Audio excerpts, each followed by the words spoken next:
jumpa lagi dengan Ustazah Ira di sini. Hari ini kalian sudah masuk semester 2 ya. Ingat, semester 2 itu kalian harus lebih baik lagi dari semester 1. Yang kemarin masih malas, bangun pagi. Nah, semester 2 ini harus lebih pagi lagi karena jam belajar kalian lebih pagi dan tambah lama sampai jam 2 loh. Jadi siapkan tenaganya. Sebelum belajar jangan lupa mandi, sarapan dulu dan sholat duha. Oke, pagi hari ini Ustazah akan menjelaskan tentang puisi dengan tema cita-cita. Sebelumnya Ustazah mau tanya dulu, siapa yang tahu apa sih cita-cita itu? Pasti kalian punya cita-cita kan? Ya, cita-cita itu adalah impian atau keinginan yang ingin kalian raih. Keinginan itu bisa dipengaruhi oleh lingkungan keluarga. Misalnya, di ayah ibunya seorang dokter, jadi dia punya keinginan seperti ayah ibunya. Atau dia mengidolakan seorang dai. Nah, bisa jadi dia punya keinginan menjadi seorang dai juga. Nah, itu yang disebut cita-cita. Sekarang saya mau tanya nih, siapa yang ingin jadi seorang dokter? Nah, ada kan? Untuk menjadi seorang dokter, keahlian apa yang harus dimiliki oleh orang tersebut? Dia harus bisa mengidentifikasi penyakit. Nah, ciri-ciri penyakitnya seperti apa? Kemudian dia bisa memberikan resep untuk kesembuhan orang tersebut. Ya. Kemudian kalau menjadi seorang guru, keahlian apa yang harus dimiliki orang tersebut? Untuk menjadi seorang guru, dia harus bisa mengajar. Nah, itu yang disebut dengan impian. Jadi ketika kalian memimpikan atau berangan-angan menjadi seorang dokter atau guru, kalian harus punya keahlian-keahlian tersebut. Dengan cara apa meraihnya? Belajar dan bersekolah sampai tingkat yang paling tinggi. Apa tingkat paling tinggi? Anak-anak, setiap orang itu kan memiliki cita-cita yang berbeda-beda. Ada yang ingin jadi dokter, jadi guru, atau jadi YouTuber. Nah, kali ini Ustazah ingin memberikan atau mengajarkan kalian tentang cita-cita yang berhubungan dengan puisi. Kira-kira apa ya? Ada yang tahu? Ya, cita-cita yang berhubungan dengan puisi adalah penyair. Nah, penyair itu adalah orang yang membuat puisi. Dia yang mengarang sebuah puisi. Untuk lebih lanjut, Ustazah akan menjelaskan apa sih itu puisi. Puisi adalah sebuah karya sastra yang diungkapkan dengan bahasa yang indah oleh seorang penyair. Nah, seperti yang saya jelaskan tadi, penyair itu adalah pengarang sebuah puisi. Puisi dibagi menjadi dua. Yang pertama, puisi lama dan puisi baru. Puisi lama ini contohnya pantun. Masih ingat kan tentang pantun? Apa yuk ciri-ciri pantun? Ya, berima ABAB. Bait pertama dan kedua disebut sampiran, bait ketiga dan keempat disebut isi. Nah, itu puisi lama. Jadi pantun itu termasuk dalam puisi lama. Selain pantun, apalagi ya yuk yang tahu? Ya, selain pantun adalah gurindam. Nah, itu dua contoh puisi lama. Sedangkan kalau puisi baru itu puisi yang biasanya kalian buat. Misalkan di sini ada puisi tentang ibu, karya dari Rahadotul Afifah. Nah, tahu kan sekarang bedanya apa itu puisi lama dan apa itu puisi baru? Oke. Nah, selain itu, di sini Ustazah akan menjelaskan bagaimana sih ciri-ciri puisi. Nah, ciri-ciri puisi itu terdiri dari bait dan baris. Puisi biasanya tersusun dalam bentuk bait-bait. Dalam suatu bait puisi terdapat beberapa baris kata ataupun kalimat. Nah, coba perhatikan, ada puisi cita-citaku. Pada baris pertama, ini disebut baris ya, anganku melayang ke masa depan. Nah, aku akan berusaha mencapai cita-cita, itu disebut baris. Kemudian dari kumpulan baris-baris ini itu disebut bait. Nah, coba perhatikan di puisi Cita-Citaku itu. Di puisi tersebut ada berapa bait? Nah, perhatikan. Di sini biasanya puisi diberi jeda, diberi jarak antara bait pertama dan bait kedua. Di puisi Cita-Citaku ini ada 2 bait. Bait pertama terdiri dari berapa baris? Coba kita perhatikan. Yang pertama, anganku melayang ke masa depan. Yang kedua, aku ingin menjadi seorang guru. Yang ketiga, guru adalah pejuang ilmu di garis depan. Yang keempat, guru tanpa pamrih berbagi ilmu. Jadi bait pertama dalam puisi Cita-Citaku itu terdapat 4 baris. Nah, sudah paham? Sekarang coba dilihat bait kedua. Di bait kedua ada berapa baris? Ya, benar. Bait kedua ada 4 baris juga. Nah, di sini kalian bisa membedakan kan mana baris dan mana bait. Nah, selain baris dan bait, puisi itu terdapat rima dan irama. Apa sih irama itu? Irama adalah keselarasan bunyi pada puisi yang dibentuk oleh pergantian tekanan kata. Irama berhubungan dengan panjang pendeknya bunyi serta kemerduan bunyi saat membacakan puisi. Selain irama, dalam puisi juga terdapat rima. Nah, di sini sama dengan pantun ya. Rima adalah persamaan bunyi yang ada dalam baris-baris puisi. Kalau pantun tadi rimanya teratur A B A B. Kalau puisi itu ada berima teratur, ada juga yang tidak teratur. Kalau teratur seperti pantun A B A B. Nah, ini coba perhatikan puisi Cita-Citaku. Rima itu persamaan bunyi vokal terakhir. Nah, pada baris pertama vokal terakhir adalah huruf A. Baris kedua huruf O. Baris ketiga vokal terakhirnya adalah huruf A. Sedangkan pada baris keempat vokal terakhirnya adalah huruf U. Jadi rima pada bait pertama dalam puisi Cita-Citaku adalah A, U, A, U. Nah, di sini bisa dilihat bahwa rimanya teratur. Setelah A, kemudian U, kemudian A lagi, kemudian U. Yang sama adalah baris pertama dan baris ketiga. Nah, ini bisa disebut puisi Cita-Citaku ini berima teratur. Kalau tidak teratur, biasanya huruf vokal terakhirnya itu tidak beraturan. Nah, misalkan A, I, E, U. Nah, seperti itu ya. Nanti kalian bisa melihat sendiri contoh-contohnya.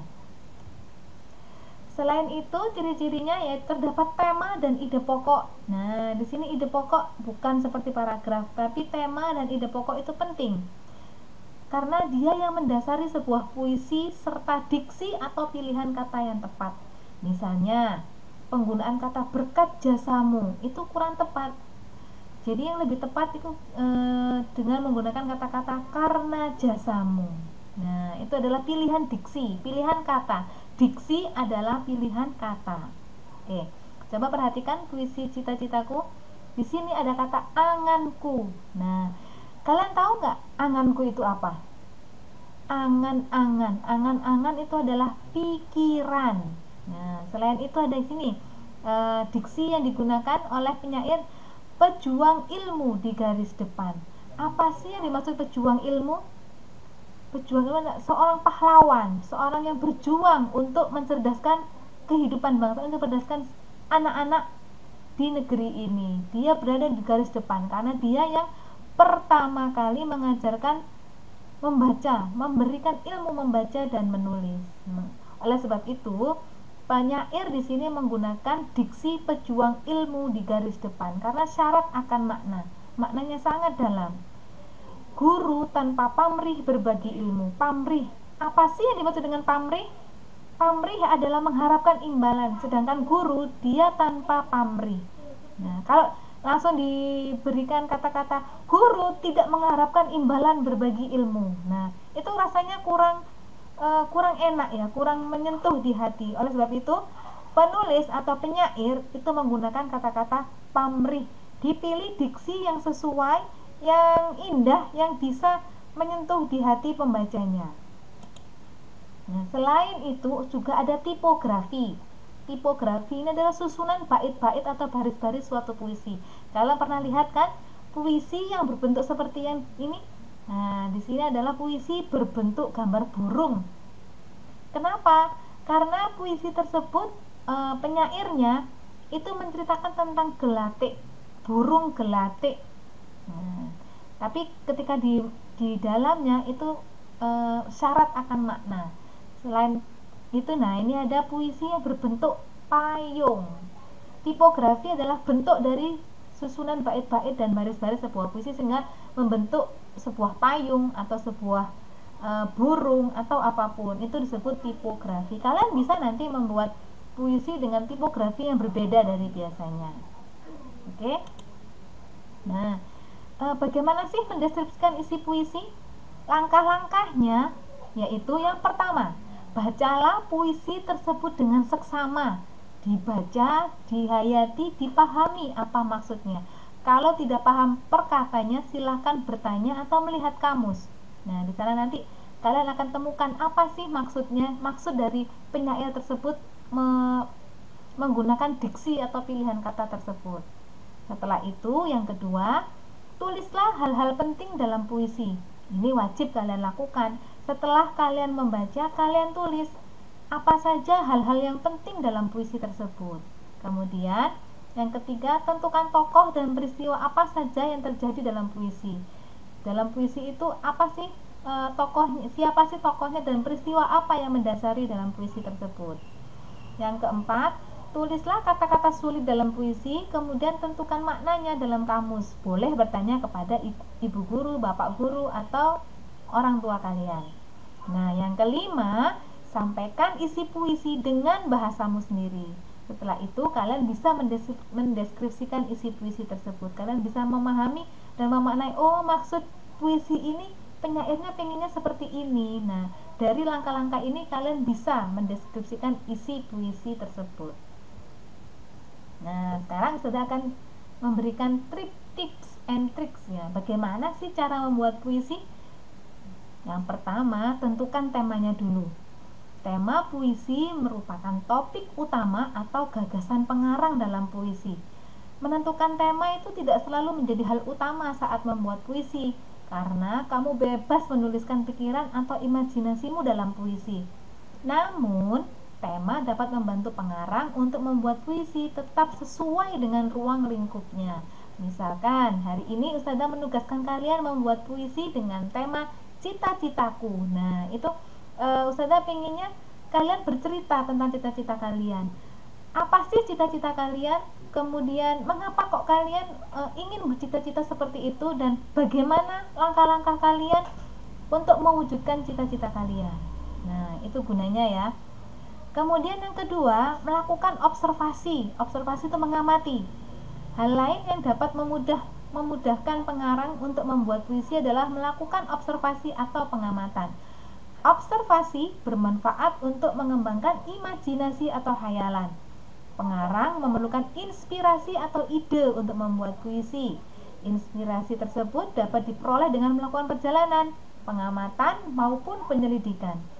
Pengarang juga dapat menggali informasi tentang objek dalam tema melalui media cetak, seperti buku, majalah, atau media elektronik seperti televisi. Berbagai kejadian yang didengar atau disaksikan sendiri oleh observer atau pengarang juga dapat menjadi inspirasi untuk menuliskan kata-kata dalam puisi tersebut. Nah, puisi adalah cerminan dari pengarang yang menulisnya. Saat menulis puisi, kamu sebaiknya tidak perlu memikirkan bagaimana sih agar puisimu itu dinilai indah oleh orang lain, karena pada hakikatnya semua puisi itu adalah penuh makna dan indah. Nah, berikut hal-hal yang harus diperhatikan dalam memilih kata saat membuat puisi. Yang pertama, gunakan kata-kata yang bermakna positif. Ya, yang kedua, gunakan kata atau ungkapan pujian yang untuk sesuatu yang indah. Yang ketiga, gunakan kata-kata yang santun. Kemudian yang keempat, hindari penggunaan kata-kata yang bersifat menjelekkan atau mengejek atau menghina orang lain. Yang kelima, gunakan kata-kata yang memiliki kemiripan bunyi akhir agar puisi terdengar lebih indah saat dibaca. Nah, misalnya di sini ya, keluh kesah. suka duka, canda tawa, dan sebagainya. Nah, itu kan belakangnya sama, keluh kesah, belakangnya H dan H atau suka duka. Nah, dan yang keenam adalah gunakan perumpamaan tentang objek yang ingin kamu ceritakan. Misalnya, kalian bercita-cita menjadi dokter yang menangani orang sakit. Nah, di situ kalian menggunakan diumpamakan dengan tangan yang selalu mengulur. Nah, tangan yang selalu mengulur atau tangan yang selalu membantu orang lain. Diibaratkan seperti itu. Nah, sudah paham kan? Sudah bisa? Oke, sekarang waktunya kita membuat puisi. Ya anak-anakku. Bagaimana penjelasan Ustazah tadi? Sudah jelas? Sudah paham? Kalau belum paham atau masih belum mengerti, silahkan bisa bertanya kepada Ustazah. Bisa melalui chat, bisa melalui voice note atau video call. Nah, kalau yang sudah paham atau sudah mengerti, ayo kita membuat puisi. Kerjakan di modul halaman 26. Kerjakan sesuai dengan apa sih cita-citamu. Nah, tuangkan keinginanmu atau cita-citamu dalam bentuk puisi. Oke anak-anak hebat, silahkan mengerjakan. Cukup sekian dari Ustazah. Assalamualaikum warahmatullahi wabarakatuh.